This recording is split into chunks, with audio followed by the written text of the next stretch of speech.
Kisah Nabi Ayub alaihi salam, kesabaran yang berbuah nikmat.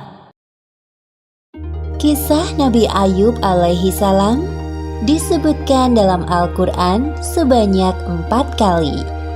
Salah satunya dalam surat Shad ayat 41 hingga 44. Dalam kisah ini kita akan menyaksikan kesabaran Nabi Ayub yang diberi cobaan oleh Allah Subhanahu wa Ta'ala berturut-turut, kehilangan harta benda, anak-anak, dan menderita penyakit di sekujur tubuh. Nabi Ayub hidup di sebuah daerah bernama Haran di sekitar Syams bersama istri dan anak-anaknya. Ayub alaihi salam adalah seorang nabi yang sangat kaya raya di negerinya. Beliau memiliki lahan pertanian yang luas dan hewan ternak yang banyak. Dengan semua harta benda yang dimilikinya, Nabi Ayub tidak lupa bersyukur kepada Allah Subhanahu wa Ta'ala. Beliau selalu mempergunakan hartanya untuk kebaikan, seperti bersedekah dan memberi pekerjaan kepada orang yang membutuhkan. 20 tahun berlalu, Allah memberi cobaan kepada Nabi Ayub. Pertama, semua tanaman dan hewan ternaknya mati, terserang hama penyakit. Tidak ada satupun yang tersisa. Meskipun begitu, Nabi Ayub tetap bersyukur kepada Allah dan lebih rajin beribadah. Berikutnya, anak-anak Nabi Ayub yang berjumlah 12 orang meninggal dunia. Nabi Ayub merasa sedih ditinggalkan anak-anaknya. Namun, beliau tetap bersyukur dan makin menambah keimanannya kepada Allah sembari menghibur istrinya. Sabarlah wahai istriku, janganlah kita berlarut-larut dalam kesedihan. Semua harta dan anak-anak yang kita miliki adalah pemberian dari Allah dan pada waktunya akan kembali padanya. Iya suamiku, terima kasih telah mengingatkanku. Pada suatu hari berikutnya, ketika bangun tidur, tiba-tiba seluruh tubuh Nabi Ayub dipenuhi luka yang tidak sedap dipandang mata. Meski begitu, beliau tetap bersyukur dan pasrah kepada Allah. Ya Allah, ya Robbi, jika ini adalah ujian darimu, aku ikhlas menerimanya dengan sepenuh hati. Hari demi hari berlalu, penyakit Nabi Ayub semakin parah, sehingga menyebabkan orang-orang di sekitarnya menjauhinya. Wahai Ayub, pergilah kau bersama istrimu dari negeri ini. Setidaknya agar kami tidak khawatir akan tertular penyakitmu. Mendengar hal itu, Nabi Ayub hanya diam dan tetap bersabar. Akhirnya, Nabi Ayub dan istrinya meninggalkan negeri itu dan tinggal di suatu tempat yang jauh dari pemukiman penduduk. 18 tahun berlalu, usia Nabi Ayub semakin bertambah lanjut dan mulai kesulitan dalam beraktivitas. Selain disebabkan karena usia, juga karena penyakitnya yang tak kunjung sembuh. Setiap hari Nabi Ayub selalu bersabar dan berikhtiar sampai semua hartanya habis. Hal itu menyebabkan Nabi Ayub dan istrinya hidup serba kekurangan. Meskipun begitu, Rahmah, sang istri, sangat setia mendampingi beliau. Wahai suamiku, engkau adalah seorang Nabi Allah. Pastilah Allah akan mengabulkan doamu jika engkau meminta kesembuhan.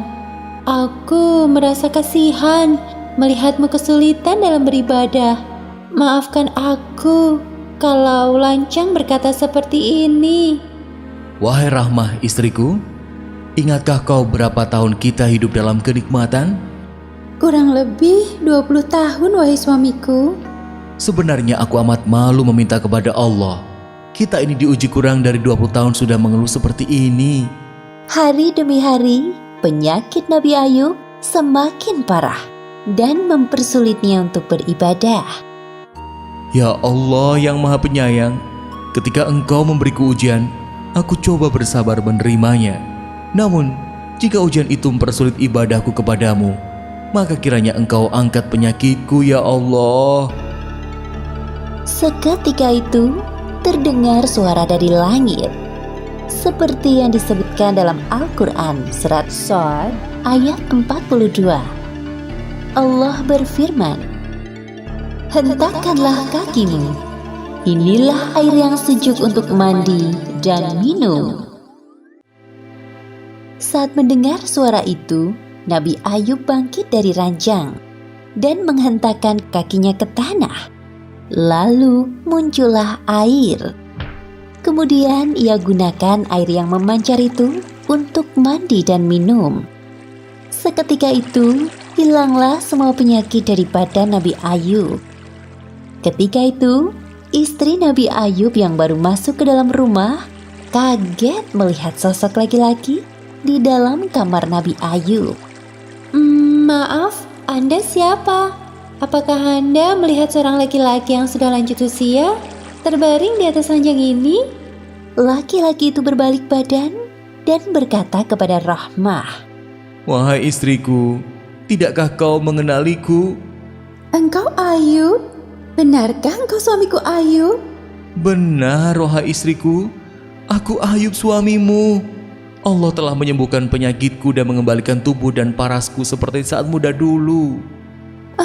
Alhamdulillahirrabbilalamin. Terima kasih ya Allah.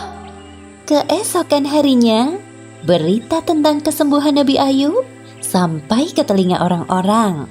Mereka beramai-ramai mendatangi rumah Nabi Ayub dengan membawakan berbagai macam hadiah. Kemudian Allah memberi kekayaan hingga 2 kali lipat dari harta yang dulu dimilikinya. Selanjutnya, Allah memberi karunia kepada istri Nabi Ayub. Kemudian ia pun hamil anak kembar selama beberapa kali, seperti yang disebutkan dalam Al-Quran surat Shad ayat 43. Dan kami anugerahi dia dengan mengumpulkan kembali keluarganya, dan kami lipat gandakan jumlah mereka sebagai rahmat dari kami dan pelajaran bagi orang-orang yang berpikiran sehat. Demikianlah akhir kisah Nabi Ayub alaihissalam yang diberi ujian bertubi-tubi dari Allah Subhanahu wa Ta'ala. Hikmah yang dapat kita ambil dari kisah ini: pertama, hendaknya kita selalu bersabar saat ditimpa cobaan. Kedua, inna ma'al usri yusra, di balik kesulitan ada kemudahan, seperti yang dijanjikan Allah dalam Al-Quran. Dan ketiga, jangan lupa untuk selalu berdoa dan berikhtiar, karena Allah Subhanahu wa Ta'ala selalu mendengar doa hambanya yang beriman. Wallahu a'lam bishawab.